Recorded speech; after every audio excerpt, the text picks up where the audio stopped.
The following audio recording has been designed for learning purposes only. Do not share, distribute, or provide any type of copies, or this audio lesson will not be made available to you. Good luck with today's lesson. We are in strategy. So just to kind of refresh our memories, we are in implementation. We are in strategic execution. We want to take our SWOT, our mission and our SWOT, and come up with strategy action ideas where we can start to develop HR functional strategy. So HR functional strategy is the HR department supporting the strategic goals of the company. HR strategic management is how we produce competencies and behaviors using planning, recruitment, selection, training, feedback, compensation, following the rules in order to produce behaviors that will help the company meet its strategic goals. So that's where you guys are at. We left class on Thursday with you working in your teams about identifying strategy actions. So you were looking at your SWOT analysis. You were taking a look at your strengths and weaknesses. From those strengths and weaknesses, you were trying to figure out if there was a strategy action that might be viable for you to use. The question that I left you with was when you were looking at whether or not the strategy action would be a good example of HR functional strategy, you had to be able to apply this, right? If it had to do with something with HR. And we came up with an example last week that was it's a good strategy, but it's not related to HR, and that was textbook prices.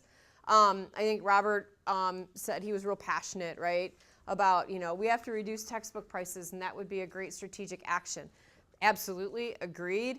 But then I think when we kind of ran it through here, there really wasn't anything from a human resources management perspective that we could do to help with that strategy action. So for the purposes of this assignment, it really wasn't a good example of a strategy action. And he left and he was all bummed and he was mad at me. No, I'm kidding. He wasn't. He's not here yet, so I probably shouldn't talk about him. So that's where we're at. So you're digging back into this, brainstorming these strategy actions, and then coming up with functional strategy. Cool? Let's do it. I want to change gears a little bit. I want you to look at your schedule, because on your schedule, you have a homework assignment due in a week. It's your first case assignment. Actually, it's actually 10 days. So I want you to go into the schedule, and then I'm going to pull the assignment up on Canvas. If you have access to Canvas here on a device or on your computer, feel free to follow along. But I want to spend just a little bit of time going through what it means to complete these assignments, just so that you're clear on my expectations. Let me log back in.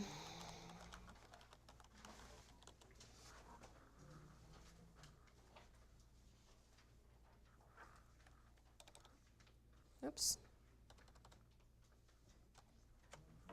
So in our class, our home screen, you can, if you scroll down just a little bit past the syllabus, you can see they call it a course summary. It's kind of a nice way of just knowing when things are due. I also, for your courses that use the calendar function, if you click on the calendar function on the toolbar, on the ribbon on the left-hand side, it puts all your classes together.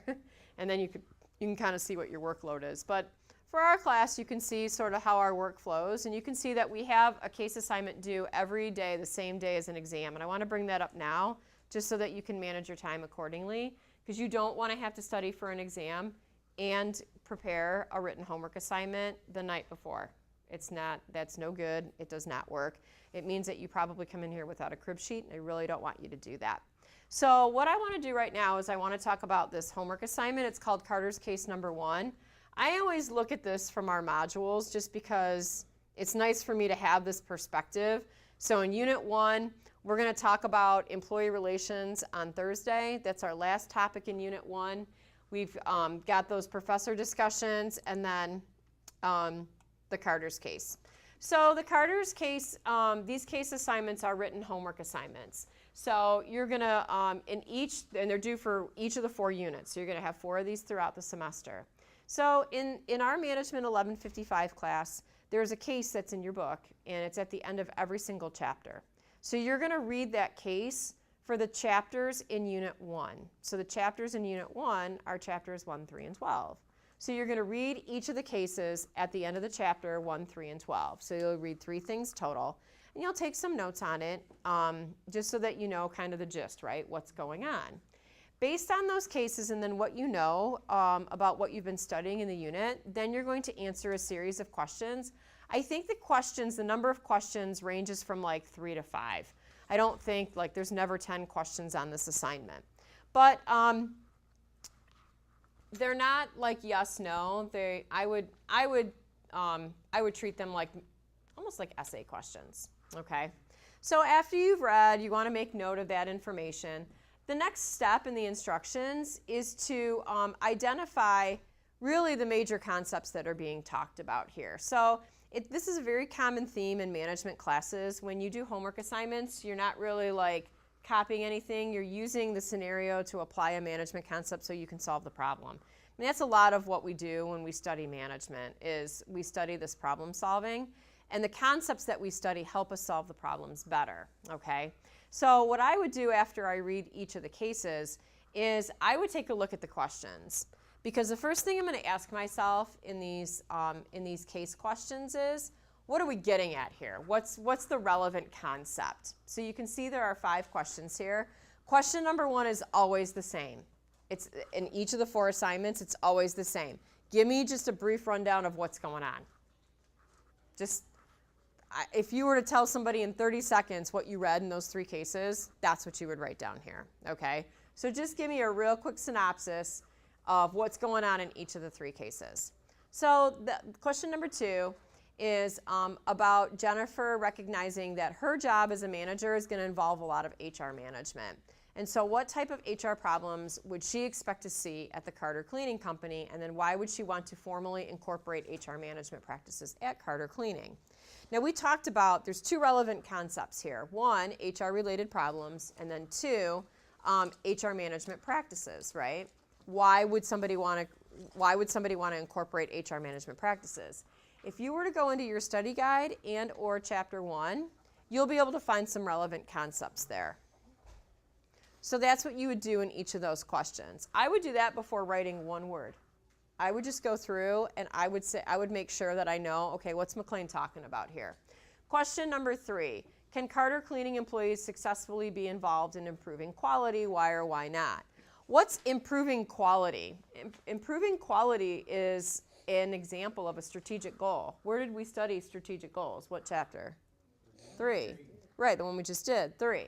So what am I talking about there? Oh, I'm talking about HR management strategy, right? See how I'm identifying relevant concepts?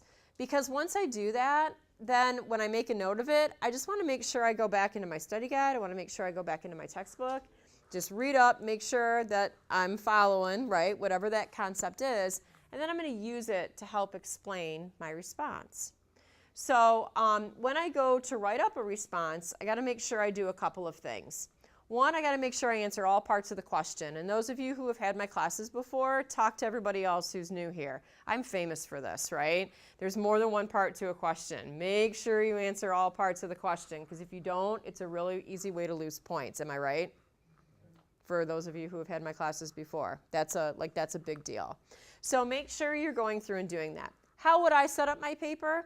Well, I wouldn't write my responses as a paper. I really wouldn't feel comfortable submitting like a paper with 1 paragraph with all 5 responses as 1 paragraph. McLean's going to get really salty really quickly and be like, I don't know what the hell I'm reading. Organize this better. So when organizing it, what I would do is I would write number 1 and then write my responses. Number 2, write my responses. If you want to be as formal as to restate the question and then write your response underneath it, that's also really good. It's groovy, it's acceptable, I like it, I dig it. It shows me that you are trying to be organized about addressing everything in each question. So you can restate the questions and then you're going to put your responses underneath, which are going to be at least a paragraph, sometimes more. Why? Because in every question I always ask, I always say, what's the deal here? Give examples, tell me why, explain. I'm always doing that, right? You want to make sure you do all of that because that's a complete assignment, okay? So you're going to do that for each of the 5 questions. Here, you submit this in Canvas in our class, so you're going to type this up using Microsoft Word, or if you're a Mac user, you're going to use Pages, but if you use Pages, you're going to save it as PDF because I can't read Pages files. So you're going to save your Word document. Always save your work. I don't know why students sometimes try not to save their work and submit it. It's a silly thing, but don't do that. Save it, and then submit it. When you upload your work in Canvas, for those of you who haven't done it before, we use Turnitin. And you'll go through the steps of submitting through Turnitin. Gives you a minute or so later, it'll give you a similarity score. That similarity score tracks plagiarism because academic integrity is really important in the business school. So our written homework assignments are submitted through Turnitin. Most students, by and large, don't have a problem with it. If you get your similarity score back and it looks decent to you, then you're good to go. If you get your similarity score back and you see it and it's like orange and it says 67%, you're like, oh, holy shit, what have I done, right? Look at it. Look at that similarity report, and if you're concerned with how you've submitted, how you've written up something, change it. What's the goal? The goal is it should always be in your own words. If we were talking about the questions and we were just exchanging information about it, you talk to me in your own words. You would tell me in your own words. And that's all I want you to do when you write it down. Can you quote something from the book? Yes. You can put quotes around it, cite it properly. I'm cool with that, okay? But you can't have quotes be the majority of your work because that's not your own words, okay? So your quotes support what you're saying. They are not what you are saying, okay? You type this up on a document and submit it also because you don't do this mobile. I know some students who literally will use their phone to try to submit their homework. It doesn't work well. That's when I get that email at 10 o'clock the night before this is due with, 1 word in the subject line, help, with 6 exclamation points. And McLean doesn't respond to those. 1, because at 10 o'clock I'm sleeping because I'm old. And 2, because I'm going to ask you, how are you trying to complete this assignment? You're going to say on my phone, and I'm going to be like, I told you in class, don't do this on your phone. So this is definitely computer work. This takes a little bit of time, okay? You can answer questions 1, 2, 3, and 4. No, you can answer questions 1, 2, and 3 right now. You can take a stab at 4 and 5 anytime. We're going to talk about employee relations on Thursday, and 4 and 5 have to do with Chapter 12. So you could always start the assignment and then maybe pick it up so that you're not doing it at the last minute. You submit this, you get grade feedback on it. I'll show you how I give you guys that grade feedback when it happens, and it's all pretty groovy. I tell you about this now because like I showed you on the course homepage, you have an exam and your case is due the same day. So you're studying for your exam, getting your crib sheet together, and getting that case done. I recommend, if you were to put a priority to this, I recommend you get that homework assignment done and then you focus on the exam. You get that done early, then you focus on your exam. If you want to be super well organized, you should be taking that study guide right now and making sure that you're happy with how it's complete so that you can start putting that crib sheet together. You could also be doing that. If you wait until the last minute on absolutely everything, that's really no skin off my nose. In my experience, students are not satisfied with the outcome of that because their homework assignment probably is not as good as it should be, and they don't do as well on the test as they could because they don't have a very good crib sheet. Questions on the homework assignment? You said in each chapter at the end, this case study. There is. Yep. So What's the difference in each? it's continuing. It's like this continuing story. Oh, okay. Yeah, it's like a continuing story. Yeah, Jennifer runs into all kinds of crazy shit when she comes back to help her dad run the dry cleaning store. Sorry, I just swore. That wasn't very professional of me. She runs into all kinds of really interesting stuff. So she comes back and she works for Jack, and Jack's an interesting fella, and he's run the cleaning store, the dry cleaning store, in a very particular way using 0 HR management skills. And so she's the HR management expert now because she has a degree in business. And so she's gonna do the HR stuff. Okay. Yep. So every episode, she's got some crazy HR stuff that she's got to contend with. So what about chapter 2? You know how I continue in chapter 2? You know that I don't cover chapters in order, right? You'll get chapter 2 is part of unit 2. So you'll go back and you'll read it. Oh, okay. Yeah. You don't have to know what's in 2 to talk about 3 though. They're not that connected. Okay. Yeah, but once you read one, you'll be able to read any chapter out of order. I'm famous for going out of order. It's just the way I am. Okay, so anything else with the homework assignment? Okay, so that's it, actually. We're done a little early, so you got a few minutes. Go get some lunch or something, right? Make sure you're ready to go for your next class. But turn in that one copy, and I'll give you guys some feedback on it. And you have a great day, and I'll see you on Thursday. We'll talk about employee relations. Good luck with today's lesson.